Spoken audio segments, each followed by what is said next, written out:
Hello and welcome to a bass lesson.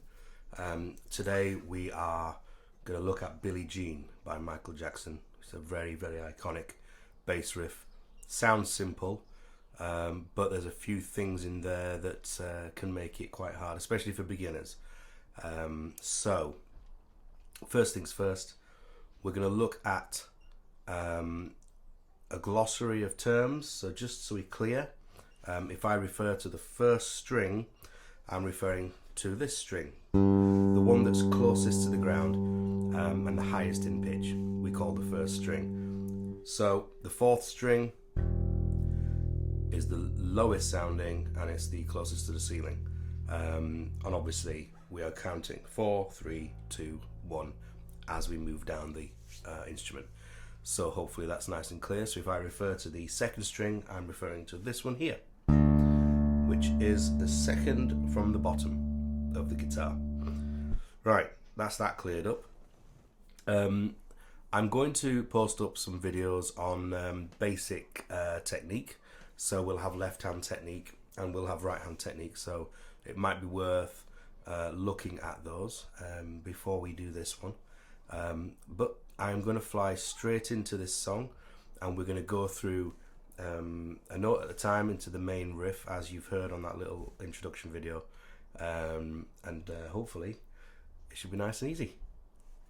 Right, first things first, we need to make sure that we are adopting the posture as I will describe in my other videos, with our left hand kind of pointing up like this and our right hand doing the opposite, like that. Our thumb needs to be in the middle of the neck, on the back, and nice and flat. So the fleshy part of your thumb there, it's fully contact there with the back of the bass neck. We need to remember that these are pretty thick strings and they take quite a lot of strength. So we're going to adopt a technique here where we're only using 2 frets across 2 different strings. However, we're going to group our fingers together. So our little and third finger are kind of like that, and they're going to cover the 4th frets on the second and the third strings. The little finger, when it pushes down on the 4th fret on the second string, is going to be kind of reinforced by the third finger, which is just lying next to it, which helps push it down. It gives it a bit more strength, especially for those people like me who've got little diddy hands. So the little finger goes down on the 4th fret on the second string, supported by the third finger, which will help give it that little bit more strength. And if our hand is pointing upright like this, with our thumb nice and flat, we should have a nice pincer motion like that. That gives it plenty of strength. If your thumb's up here, your hand isn't strong enough. So your thumb needs to really get into the middle of there, your wrist push right forward, and then your little finger, supported by your third finger, will be able to play the first note. That's that. The next note is the 4th fret again, but this time it's the 3rd string, and your third finger is already there, so it just needs to push down. So the first 2 notes, we have 4 with your little finger on the 2nd string and 4 on the 3rd string with your 3rd finger. So they kind of rock to do those 2 notes. Nice and simple. Your hand shouldn't move. I don't want to see this, because that's a lot of hard work, and well, I don't like hard work. So little finger 4th fret on the 2nd string, third finger 4th fret on the 3rd string, and then we're going back to the 2nd string, and our first finger is going to play the 2nd fret. So that moment there, we're rocking our hand across. So the weight is all on there, and then it's going to rock onto the 1st fret. Now I'm going to move my hand away just to show you, but when there's the camera, but when I play that note, my hand is only just going to lift off. It's not going to fly away. So there we go. 4, 4, 2. And then we're finishing with the little finger, the first note that we started with, 4th fret on the 2nd string. There we go. That's the first bit. So we practice doing that on its own. 4, 4, 2. 4. And as you can see, my hand doesn't really change shape. It just stays like that. So I'm using the full strength of my pinching movement there. You've got all the muscles of your thumb working together with a full hand. Again, if your thumb comes up above the neck like this, you can see that you're not using as many muscles. There we go. I'm not very good at this camera thing, am I? Sorry. So you're not getting as much strength. So 4 on the second string, 4 on the third string, again, little finger and third finger, and then 2 on the second string, using your index finger, back to the little finger. Now the next 4 notes. So we go back to the second fret on the second string with your index finger. Then you go to your third finger, which is covering the 4th fret on the third string. Then you're going to rock that paddle back again to your first finger, but this time your first finger's on the 2nd fret on the 3rd string. And then back to the third finger. So it's like a almost symmetrical pattern to the first half. And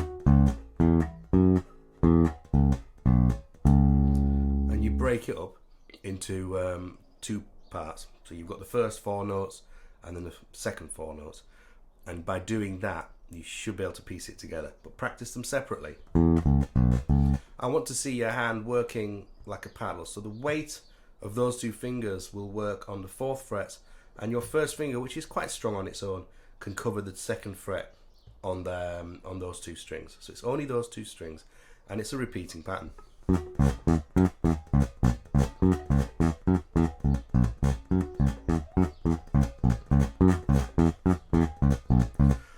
I will include the tab to make sure you've got something to read, so you don't have to remember my rambled fret numbers and what have you. You can read it yourself. But that's how I want you to approach the left hand to this song. It's really important that you get the most out of your hand, using the most strength, and the hand position and technique looks a bit weird, but that, trust me, will help you, especially if we're younger, we've got smaller hands and less strength. But even at my advanced age, I still need to make sure I've got correct technique, because if you're doing it individual fingers on a bass, it's hard work and you couldn't keep that going for a whole song. So we use our hand as efficiently as we can. The same goes for your right hand. So I'm using 2 fingers, and again I'll do a video on right hand technique, but I'm using very little pressure. So I'm not putting my finger underneath the string and pulling up. I'm just touching the string and letting the finger slide off and land on the string behind. I don't know if you can see that. There we go, like that. Kind of makes a clicking noise. And I'm going to do that with both fingers. So I start the riff with my middle finger on my right hand. That's my preference. You can start with whichever one you want, but I seem to want to start with the middle finger. So I'll do the first note with my middle finger, and then my first finger will play the 3rd string for the 2nd note. Then it's the middle finger again and the first finger. So I'm alternating 2nd, 1st, 2nd, 1st, 2nd, 1st, 2nd. I did it wrong. 2nd, 1st, 2nd, 1st, 2nd, 1st, 2nd, 1st. And that way we skip over the strings. We always keep in contact with the strings. We're not playing from up here. The hand is just touching the strings. Much like the left hand, we don't want these 2 flying far away. And we're not tucking our fingers underneath and pulling off the string. We're just letting the finger sit on the string and slide off. Nice and gentle. And again, we have to remember these strings are really fat and really kind of heavy. So if we play with lots of strength, we'll end up with blisters all down our fingers. I know this because I get them a lot when I forget about my correct technique and I get excited.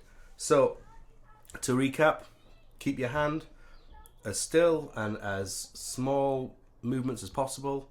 Same with your right hand. The tab will be included, and break it down into 2 sets of 4 notes. That's really important. The other thing to do is when I play, I accent certain notes, and that means to play one of the notes a little louder or with a little bit more of a push than the others. And I always start the first one of every 4 with a little bit more power. So.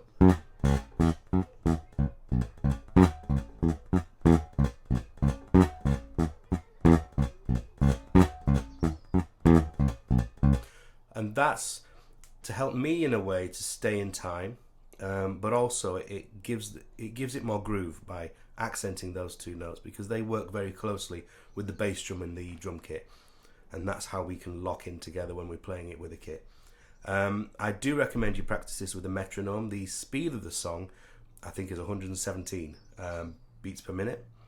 Start nice and slowly, and really work up to it gently. It does sound simple, but it is quite tricky to get right and to really groove and to play well. Remember, with the bass, we're not just playing a load of notes in order. We've got to play them with rhythm and feel, and that will come if you practice with a metronome. So anyway, that's Billie Jean. Hopefully that's explained it for you, and I shall also refer to the fact that I will put on the tab for you to have a look at, and I'll do a couple of other videos just explaining left hand position and right hand position, just to recap. Okay, thanks a lot.